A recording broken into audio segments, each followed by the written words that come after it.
2023 World Cup signal the end of USWNT dominance?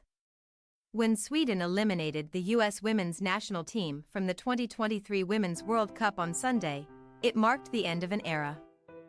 It had been 4,403 days since the Americans last felt the sting of World Cup elimination, that being the 2011 Women's World Cup final against Japan. Now, in a little less than 2 weeks, a new World Cup champion will be crowned. There was a certain inevitability about the USWNT's demise, too. After all, no team wins forever. Yet the US team's World Cup exit felt more seismic. As if years of cracks appearing in the American game, poor performances in youth World Cups, the paucity of creative players, the wake-up call at the last Olympics, to name a few, suddenly became chasms, ending in a World Cup run that was far below the US team's usual standard. So, is the end of this era for the US a harbinger of an even more severe backslide? Is the US looking at no longer being a dominant force in the international game? That depends on one's definition. Does dominant mean winning trophies or being a contender? Throughout its history, the USWNT was at least the latter, and the team won often enough to accomplish the former. During the Americans' spell as World Cup champions, they failed to win the gold medal at 2 Olympic Games. This included a quarter-final exit in 2016 to Sweden that bore an eerie resemblance, a defeat via a penalty shootout in a game that the Americans dominated to Sunday's encounter. The US also went 16 years between World Cup wins in 1999 and 2015, but that was interspersed with 3 Olympic triumphs. All of this points to the fact that there have been ebbs and flows to the U.S. team's preeminence. The problem in 2023 is that, with the exception of the Sweden game, the US didn't ever look like a contender, recording its worst finish at a major tournament. The preceding Olympics weren't much better, even as the US claimed a bronze medal, hence the doubts about where the US is heading. How the US got to this point is, in some respects, down to its own success. Even as it was winning World Cups and Olympic gold medals, the US was setting a standard it wanted other countries to emulate. And that is precisely what more nations have done, albeit with their own twists. Investment at the club level, mostly in Europe, has increased, which has raised standards. Initially, that resulted in teams like England, the Netherlands, and Spain rising through the ranks.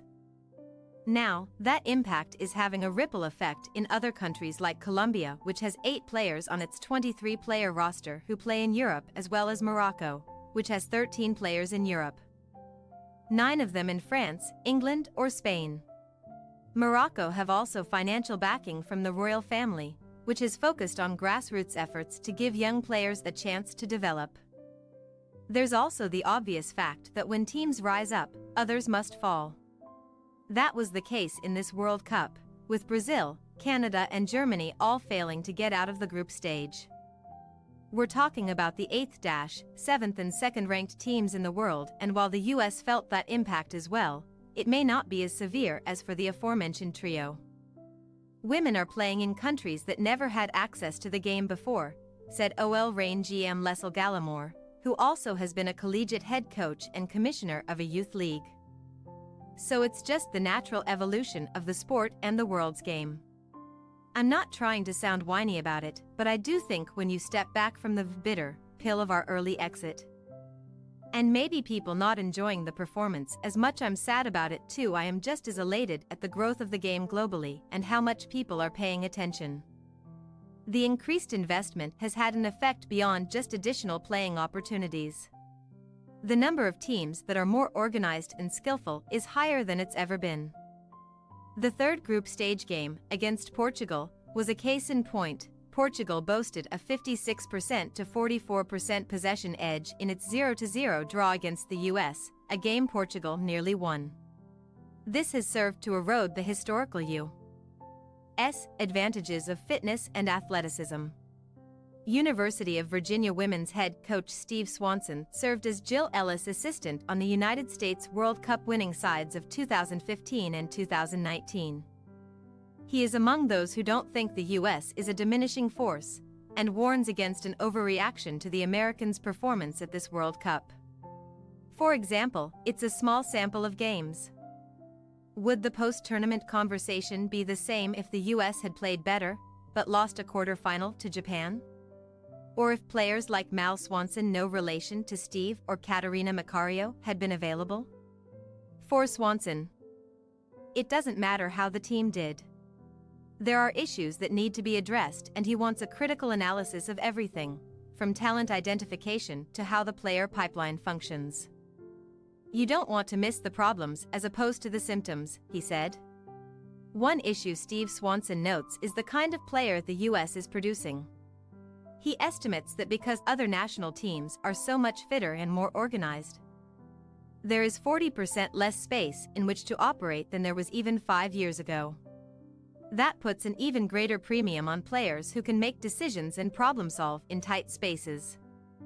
We aren't going to out-athlete, out-compete, and have a better mentality than these teams anymore, Swanson said. That might have been good 20 years ago. It's not now. I'm not saying that can't be our bread and butter, or that it can't give us an edge. But just because we're fit, athletic, and have a great mentality doesn't guarantee wins, especially at that level. There's got to be much more of an onus on decision-making and the technical side. And those are things that we need to change throughout our different growth periods and phases. In a country the size of the US, that won't be easy, given that the pay-to-play system at the youth levels and the emphasis on winning at the expense of skill are entrenched. Swanson admits the US seems kind of stuck when it comes to player development, but one change that could nudge it in a positive direction is the professional game playing a greater role in player development. That happened on the men's side, where US players are now in much more demand in Europe. At present, not every National Women's Soccer League NWSL team has a youth program. The league doesn't have a homegrown player rule either, though that is in the works.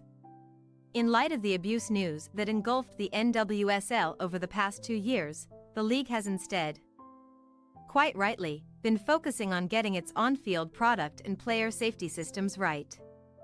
But instituting homegrown initiatives would increase the number of ways to become a professional. It wouldn't be just a college or bust scenario, with a few high school outliers like Alyssa Thompson thrown in. I think everyone has to be patient.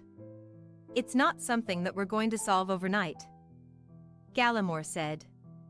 I'm still a believer that there doesn't have to be one linear route to wear the crest. But I do think the pro game now has evolved. Our own league, the NWSL, has evolved to the point where we have to have a presence in that space and determine what that looks like in developing a player who's able to thrive as a professional. All that said, the US still has some exceptional players. The likes of Naomi Germa, Lindsay Horan and Sophia Smith form the basis of a talented group, while the Sweden game was a reminder that the U.S. can still outplay one of the world's best teams. It's also worth noting that the U.S. system is helping to produce performers like Jamaica's Khadija Bunny Shaw for other national teams.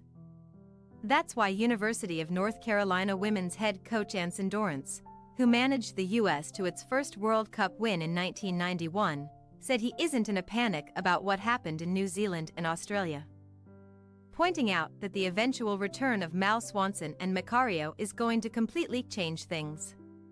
We've got a pipeline, Dorrance said.